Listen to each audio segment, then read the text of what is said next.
Hola, estimados estudiantes, muy buenas noches. Nos reencontramos nuevamente aquí en este espacio para continuar con nuestras clases virtuales. Ustedes ya me conocen, soy el profesor Jorge Enrique Ramírez Farías del área de comunicación.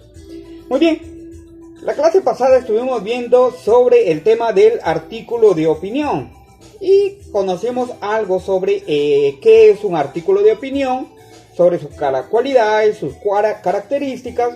También conocimos algo para qué sirve el artículo de opinión, ¿no? Y cómo se estructura un artículo de opinión. En esa última parte de cómo se estructura un artículo de opinión es la que le vamos a continuar a través de este esquema para poderlo visualizarlo bien, la estructura de un artículo de opinión. Tenemos aquí la parte de la introducción, el desarrollo y la conclusión. Definitivamente que es una trayectoria discontinua que en todo texto se va a cumplir. Pero hay una característica y una cualidad muy importante que la vamos a observar aquí. Si usted observa, la introducción es una línea que llega hacia la conclusión y luego la conclusión sale para luego llegar o retornar hacia la introducción. ¿Qué quiere decir eso? Que definitivamente que tanto la introducción como la conclusión son los espacios o las partes muy importantes en un texto, en el caso que estamos trabajando, en un artículo de opinión. Definitivamente. Y vamos a verlo el por qué. Definitivamente que la parte del desarrollo es ya la esencia que va a sustentar nuestra postura y el desarrollo de la tesis. Muy bien. Empezamos entonces. Nuevamente me he auxiliado de este material. Vamos a condicionarlo. Por aquí lo tenemos ya. Y empezamos con la introducción. Vamos a acomodar bonito para centrar bien y ustedes puedan observarlo. Ahí está. Muy bien. La introducción. ¿A qué se refiere esta parte? Generalmente a veces tratamos de confundir la introducción con una presentación bella, con palabras bonitas. No solo es exponer las ideas a manera de presentación con unas palabras que puedan llamar la atención, que sean agradables.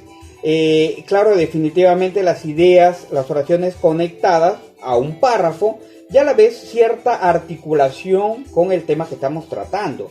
Pero no es suficiente ello. La introducción va más allá.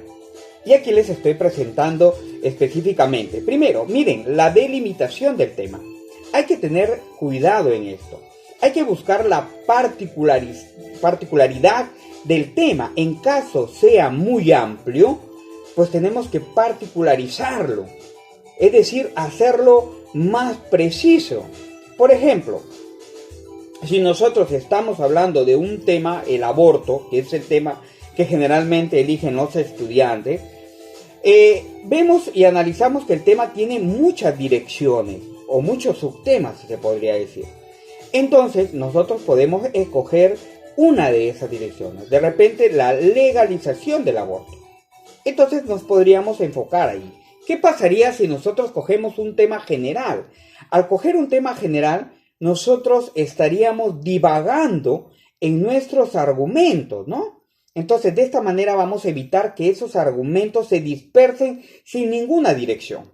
Se pierda el interés y genere algún tipo de confusión. Y las conclusiones no estarían bien precisas. No se podría convencer al público a inclinarse a la postura que nosotros queremos que ellos obtengan esa opinión favorable, ¿no? Muy bien, entonces esa parte es muy importante, la delimitación o delimitar el tema. 2. La parte de establecer una postura. Significa que aquí en la introducción es donde nosotros tenemos que plantear el hecho de estar a favor o en contra de ese tema, ¿no? De acuerdo a nuestra postura, ¿no? Se empieza a seleccionar información previa investigación, definitivamente. Vamos a seleccionar información mediante fuentes confiables, ¿no? Entonces, nosotros tenemos que tener en cuenta esto, las fuentes confiables. Y en base a la información ya vamos a ir construyendo nosotros los argumentos válidos en esa dirección. que está enfocada. Por eso es que nosotros aquí tenemos que definir bien si estamos a favor o estamos en contra. Y los argumentos tienen que ir en esa dirección que vamos a elegir. ¿Estamos ahí? Muy bien.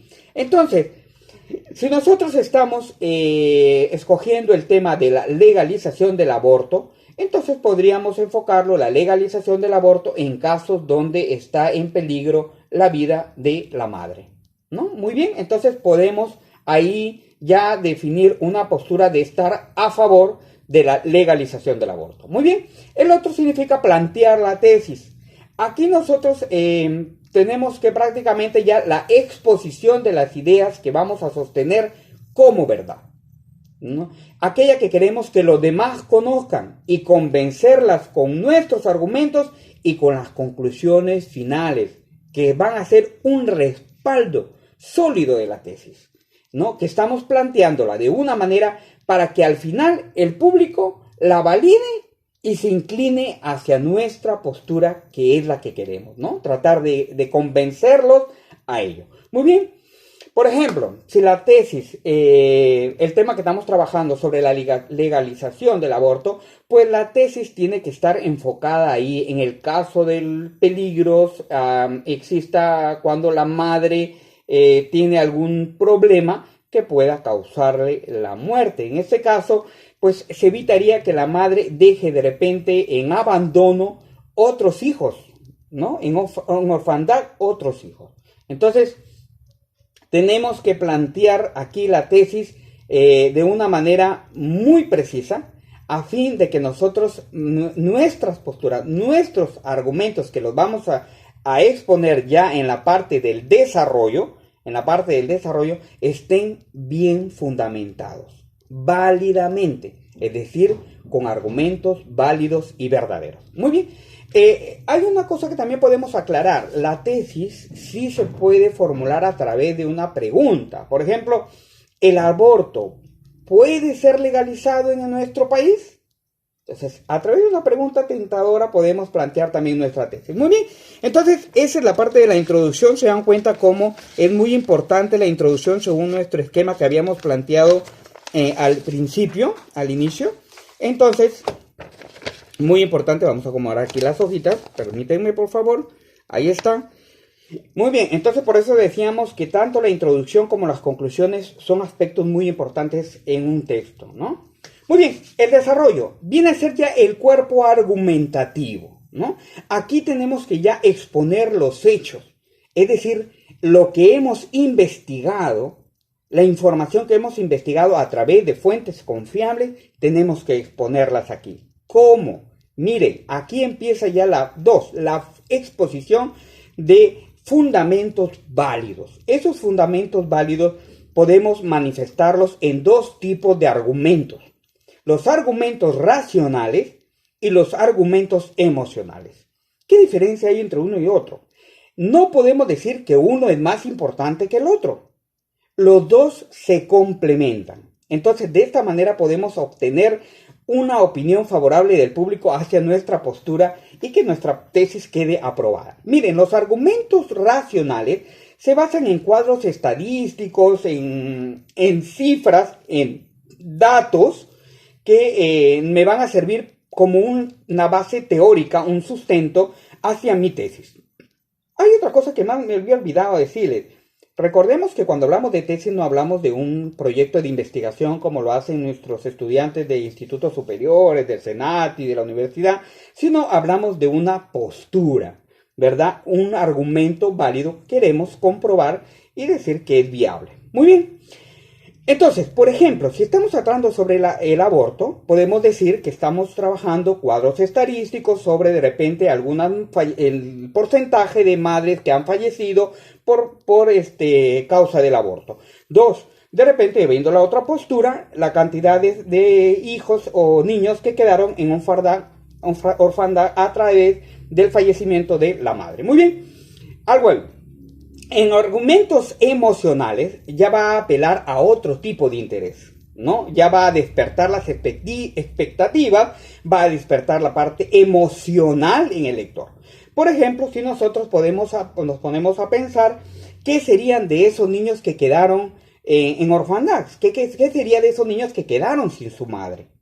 ¿No? Entonces, la madre falleció a raíz del aborto o por salvar la vida del bebé. Entonces, los niños quedaron de repente sin su madre, ¿no? O viendo el otro lado, de repente, ¿qué hubiera pasado si ese niño hubiera nacido de repente y la madre fallecía?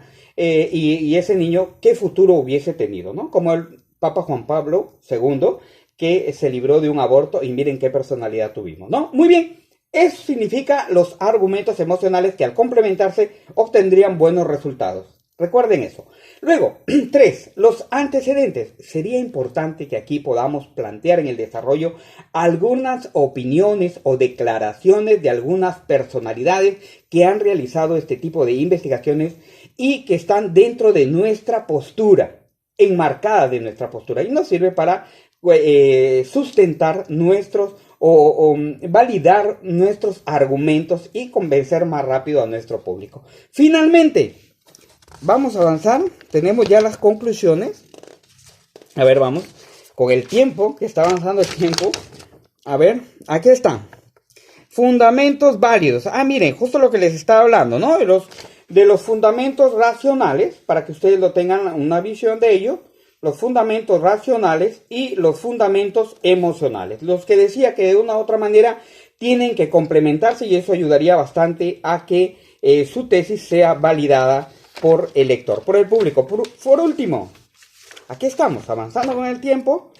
Todavía tenemos tiempo. Las conclusiones, ¿no? Vamos acomodando un poquito aquí para que... Ya, listo. Las conclusiones, importante. La conclusión no debe repetir las ideas que ya han sido expuestas.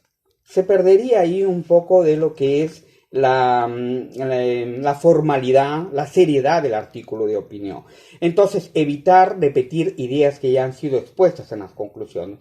Podemos emplear de repente alguna idea, de repente cambiar las palabras, pero enfocarla por ahí en otro aspecto que pueda complementar las ideas que ya hemos expuesto anteriormente. Muy bien, 4 aspectos. 1, nos vamos el tiempo, reforzamos el tema presentado en la introducción, ¿no? Lo vamos a reforzar. 2, reafirmamos la postura que la hemos sustentado, ¿no? Para que fortalezca la idea central del tema, ¿cierto? Reafirmamos nuestra postura. 3, validamos la tesis, es decir, la aprobamos en una situación afirmativa.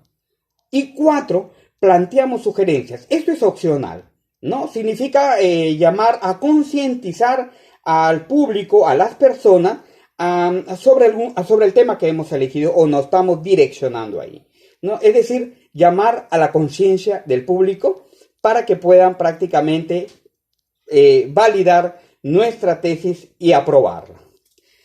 Muy bien, muchas gracias por su atención y nos estaremos viendo hasta otra clase. Chao, bye.